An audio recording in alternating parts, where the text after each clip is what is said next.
Let me ask you something.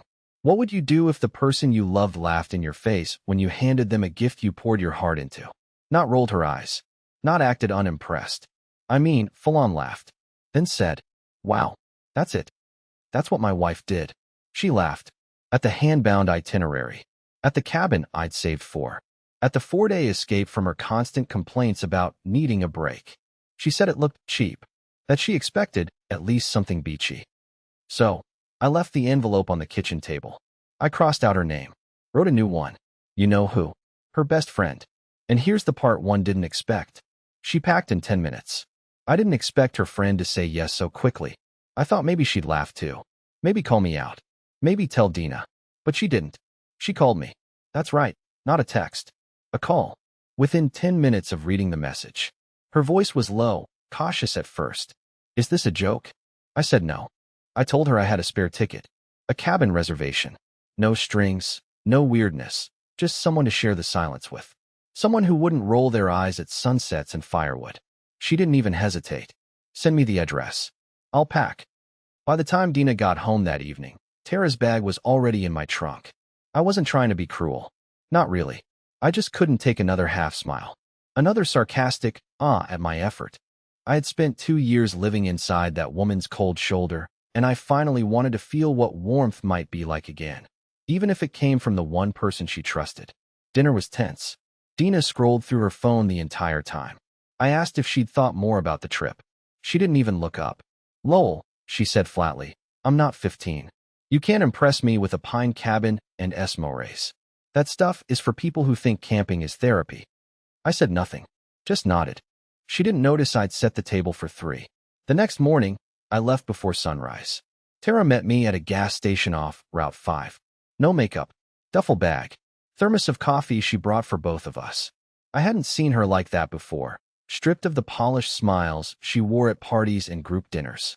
She looked at me with this strange expression, not pity, not excitement. Just recognition. "You sure you want to do this?" she asked. I wasn't sure of anything, but I told her yes. And we drove. That drive was the first time in years I felt something other than pressure. We didn't talk much, and that was the beauty of it. No guilt, no critique, just long stretches of quiet roads and her humming faintly along with the radio. She didn't check her phone once. But the real shock wasn't the drive, or the cabin, or even the fact that I felt seen for the first time in forever. The real shock came on night 2, when Tara showed me a photo on her phone I never should have seen. A photo of Dina, with someone else. And from the timestamp, it was taken the same day I gave her the gift. I didn't want to look at her screen. I really didn't. We were sitting by the fire, actual logs, real crackling, and for the first time in what felt like a decade, I wasn't being ignored. Then Tara said quietly, "There's something you need to see, and I wasn't sure if I should show you." It was a photo. Her screen brightness was low, almost like she knew this would hit hard. The image wasn't blurry or questionable. It wasn't one of those vague things you could rationalize away. No, it was my wife, Dina, sitting on some rooftop bar I'd never seen, wearing the exact same red sweater she wore the night I gave her the handcrafted travel calendar. She wasn't alone. She had her hand on someone else's knee. Some guy with slicked back hair, designer sunglasses resting on his head, and a smile that said he knew he was winning something that wasn't his. Dina wasn't just smiling, she was glowing. Like the way she used to smile at me when we were still us. I asked Tara where the picture came from. She looked uncomfortable. "My cousin works at that place. She posted it on her story that night." I didn't want to get involved. I still don't. But it was too late. Something in my chest, call it delusion, hope, denial, cracked right down the center. Suddenly, Dina's coldness wasn't just emotional distance. It was emotional replacement. I wasn't plan B. I was a placeholder. I didn't yell. I didn't cry. I just stared into the fire and whispered. So this is what she was doing while I was writing her letters on a calendar. Tara didn't speak for a long time. When she finally did, it wasn't what I expected. She said, "I didn't come with you to cause trouble, Lowell. I came because you were the only one left who remembered how to be decent." I laughed. Not a happy laugh. The kind of cracked laugh you make when you realize your life has been edited behind your back like a bad script. I wasn't sure what to feel anymore. Rage? Shame? Relief? Tara gently placed her phone face down. "You still want to go home tomorrow?" I shook my head. I don't think there's a home left. And right then, in the middle of nowhere, next to a woman who wasn't mine, staring into the fire I had built for someone who didn't want it, I made a decision. I was going to find out everything. I didn't sleep that night. I watched the fire die slowly, ember by ember, like watching the last warm pieces of my marriage fade into ash. Tara had gone to bed a while before, giving me space, maybe out of kindness or discomfort. Either way, I was alone, but not in the way I feared. There's a kind of clarity that comes when you have nothing left to defend. At around 3 a.m., I grabbed Dina's calendar, the one I had poured my soul into, and I started flipping through it, but not to feel nostalgic. I flipped through it like a detective. I needed to know where it all started to go wrong. Was it on day 12, when I planned a picnic in the park she used to love? Was it day 29, the hot springs I researched for hours? Or was it way earlier, way before the calendar, and I just didn't want to see it? The next morning, while Tara was making coffee, I asked her something I probably shouldn't have. How long have you known? She didn't act surprised, just set the mug down gently and said, since spring. I wasn't sure if it was real at first, but by June, it was obvious. That stung worse than the photo. Not because she knew, but because everyone else probably did too. And no one told me. I'd been walking around like a loyal fool while Dina curated a whole second life. Smiling for Instagram. Laughing at my meals. Turning down intimacy with, I'm just tired lately. I started digging. On the drive back, while Tara slept in the passenger seat, I opened Dina's shared photo albums. I checked metadata, geotags, old stories, and even Venmo transactions. I wish I could say I was shocked by what I found, but I wasn't. That's what betrayal does. It lowers your expectations until discovering proof just feels like confirmation. She hadn't just gone out that night with the man in the photo. His name, by the way, was Rylan. Of all names, she had been out with him at least 6 times in the past 2 months. Same bar, same rooftop, same stupid sunglasses on his head. And the captions she used? Girls' night, solo self-care, work thing. All lies. But here's what really broke me. One photo buried deep in her hidden album. Not on social media. Not public. Just for her. It was a selfie. She was sitting in our bedroom, wearing my hoodie, and lying next to her on the pillow, asleep, was him. After I saw that photo, her in my hoodie, in our bed, with him, something in my brain just disconnected. Not like a movie character yelling or flipping a table. I didn't throw my phone or cry or scream. I just sat there, car in park, engine humming, while Tara stepped out to grab coffee for both of us. She asked if I wanted anything. I said no. I didn't even look at her. All I could hear was static. Not in my ears, in my thoughts. Like someone tuned the frequency of my reality wrong. My wife had another man in my bed, wearing my clothes, looking more peaceful than I'd seen her in months. And all I could think was, how long has she hated me without saying it? I didn't go home that night. I drove past the exit. I didn't tell Tara where we were going. I just kept driving, deep into the city. The lights felt different. Too bright. Too fake. I parked on a street she never walks. I pulled out my laptop and connected to the Wi-Fi of a nearby bookstore. Then I started going through everything. Not just her photos now, but shared calendars, ride history, Wi-Fi connections, even security cam footage from our smart doorbell. The deeper I went, the more casual her betrayal looked. She wasn't hiding it like a guilty person. She was living it like a second skin. Rylan had been inside our house 5 separate times when I was working late. Once during a family funeral I drove to alone. Once on our anniversary, the night she told me she had food poisoning and went to bed early. I didn't sleep that night either. But I didn't go home. I didn't even feel like I had a home anymore. Instead, I checked into a motel.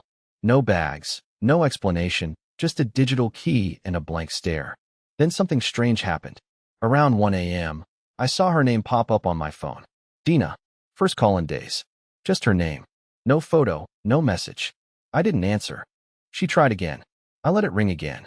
Third time, voicemail. I waited. I pressed play. Her voice was soft. Too soft. She said, "Hey. Weird you're not home. I just got in. Didn't expect the place to be so empty. Just call me when you get this, okay?" She didn't sound angry. Or confused. She sounded nervous. Like she knew something was off. That was the first time I smiled in a long time. Because for the first time in this entire mess, she didn't know where I was. I got back home just after 5 a.m. The sky was that dull pre-sunrise gray, the kind that makes every house on the street look identical, like a simulation before it loads color. I didn't park in the driveway. I left the car a block away and walked the rest. Quietly, slowly, like someone rehearsing a break-in, except I had keys. I was still, technically, her husband. The door was locked, but I knew the top bolt stuck. Always had. You had to lift the handle a little to make it catch. She never remembered that. I stepped in without making a sound. The house was spotless. Too spotless. Kitchen counter wiped down, no coffee mugs, no leftover wine glasses. Like she'd scrubbed the guilt away. I looked at the fridge. No new groceries. Not even the usual oat milk she insists on. Her shoes were by the door, but not in their usual place. Like she took them off in a rush. I walked upstairs. My heartbeat was slow, steady. I wasn't nervous. I wasn't even angry anymore. That was the part that scared me. How calm I felt. Like I wasn't even in the story anymore, just watching it unfold from above. She was asleep. In our bed. Alone. Still wearing makeup. I just stood in the doorway for a long time, watching her chest rise and fall, listening to the fan buzz unevenly in the corner. She looked peaceful, not like someone caught or ashamed, more like someone who thought she still had time. I didn't wake her. Instead, I walked into the guest room, the one we hadn't used since her sister stayed over during a breakup. I took out my suitcase from the closet. I packed slowly, deliberately, just the things that were mine, just the things she hadn't touched. No notes, no speech, no confrontation. That would have given her too much. When I finished packing, I left my wedding ring on the kitchen table, on top of the linen wrap I'd originally used for the travel calendar she mocked. A circle on top of a square. No words. Right before I walked out, I did one more thing. I took her favorite throw blanket, the soft navy one she always claimed for movie nights, and folded it neatly over the arm of the couch. Why? I don't know.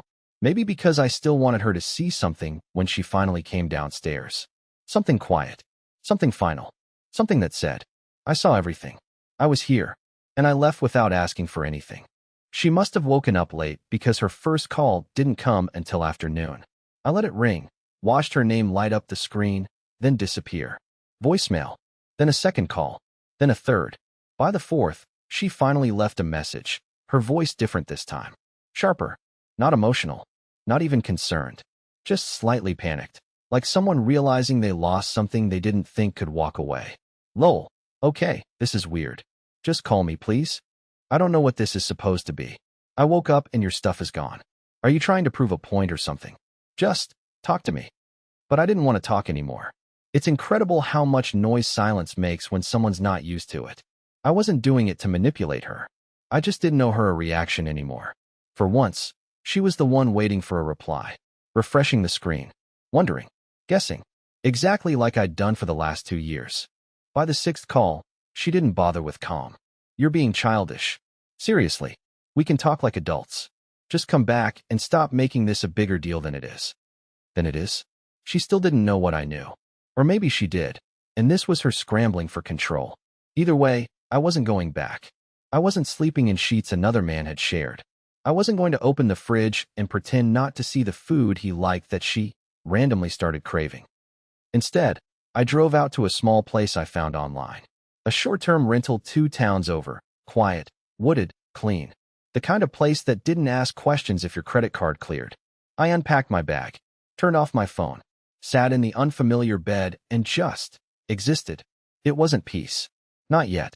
But it was the absence of humiliation. And that was close enough for now. But the story wasn't over. Not even close. Because the next day, she didn't just call again. She showed up. And she wasn't alone.